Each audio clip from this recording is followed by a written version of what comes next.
Hello बच्चों। आज हम जिस चैप्टर के बारे में बात कर रहे हैं उसका नाम है कार्बन और उसके यौगिक।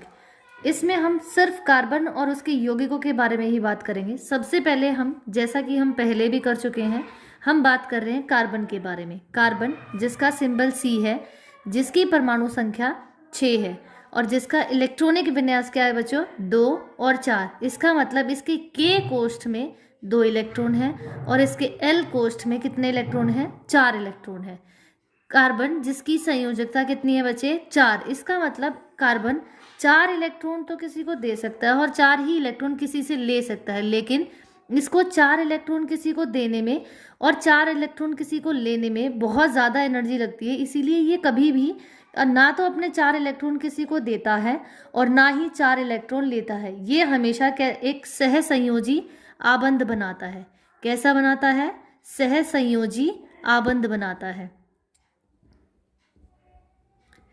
कार्बन के 2 बहुत ही विशिष्ट गुण हैं। पहला टेट्रावैलेंसी है, मतलब इसकी संयोजकता 4 है। जैसे हमने अभी बात की कि ये ना तो अपने 4 इलेक्ट्रॉन किसी को देता है ना ही लेता है, ये सिर्फ अपने आबंधों को क्या करता है, एक दूसरे के साथ शेयर करता है। इसीलिए ये अब कैसा आबंध बनाता है? सहसंयोजी आबंध बनाता है। मतलब जो आप कार्बन है उसकी संयोजकता कितनी होती है बच्चे? 4 होती है। अब दूसरा जो इसका विशिष्ट गुण है वो है श्रृंखलन।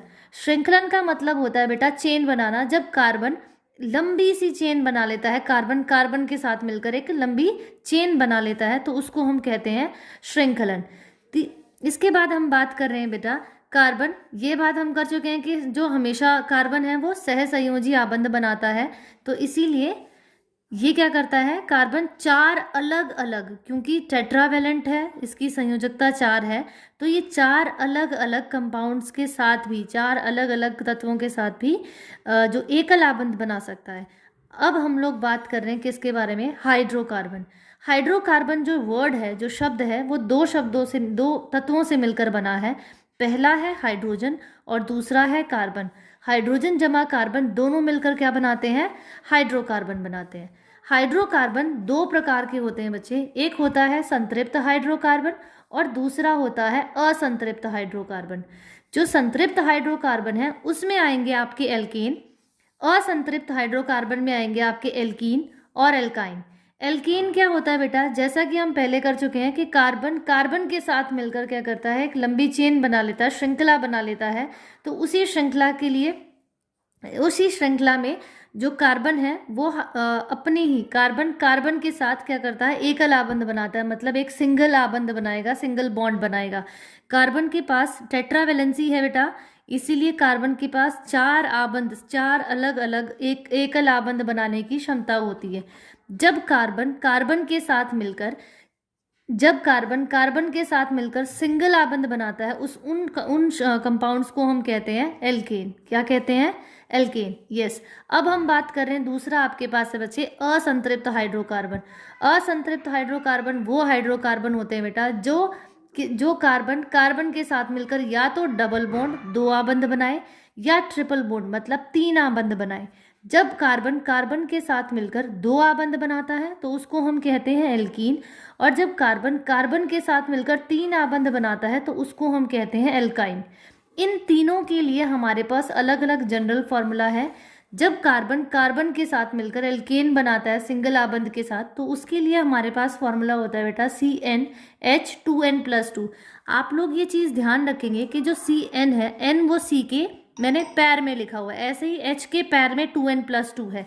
मतलब जो कार्बन की संख्या है उसके दुगने में अगर हम 2 जोड़ देंगे तो हमारे पास क्या निकल जाएंगे? एल्केन निकल जाएंगे। जैसे अगर मैं n की वैल्यू यहाँ पर 1 देती हूँ तो यहाँ Cn है, n की जगह हम रखेंगे 1, H2n की जगह 1 रखेंगे जमा 2 + 2, मतलब C1 हो जाएगा आपके पास, और H2 1 + 2 +2 मतलब C1H4, और इसको हम लिख सकते हैं CH4, क्योंकि अगर C के बारे में कुछ भी नहीं लिखा है तो वो इसका ऑटोमेटिकली मतलब है यहाँ कार्बन की वैल्यू कितनी है?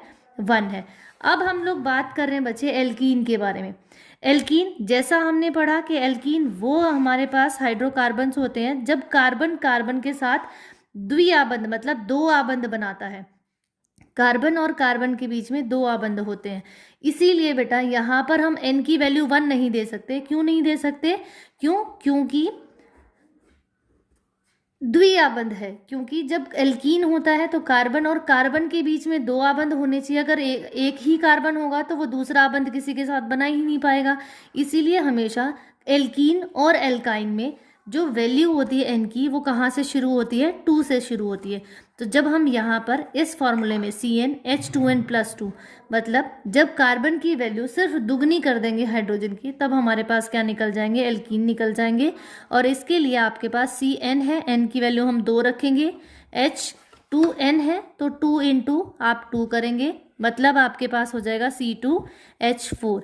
ऐसे ही आपके पास क्या है बेटा? ट्रिपल बॉन्ड है, एल्कीन एल्कीन और एल्काइन है। एल्काइन में कार्बन और कार्बन के बीच में 3 आबंध होने चाहिए। मतलब आप N की वैल्यू जब यहाँ 2 रखेंगे तो आपके पास क्या होगा? C2 और H उसके दुगने में से कार्बन के दुगने में से जब 2 घटा दोगे मतलब C2H4-2 करोगे तो यू विल गेट C2H2। तो यहाँ पर जो आपके पास पहला एल्कीन है वो C2H4 हो जाएगा, जो एल्काइन है वो C2H2 हो जाएगा। अगर मैं एल्केन की बात करूँ तो पहला एल्केन हमारे पास होता है CH4 का। किसका होता है? CH4 का। और पहले एल्कीन के कंपाउंड की बात करूँ तो वो होता है C2H4। और अगर एल्काइन की बात करें तो वो भी C2 से स्टार्ट होता है तो C2H2 होता है। ठीक है बेटा, आज हम इतना ही करेंगे संतृप्त हाइड्रोकार्बन और असंतृप्त हाइड्रोकार्बन्स में। आई होप आपको समझ आया होगा। Thank you.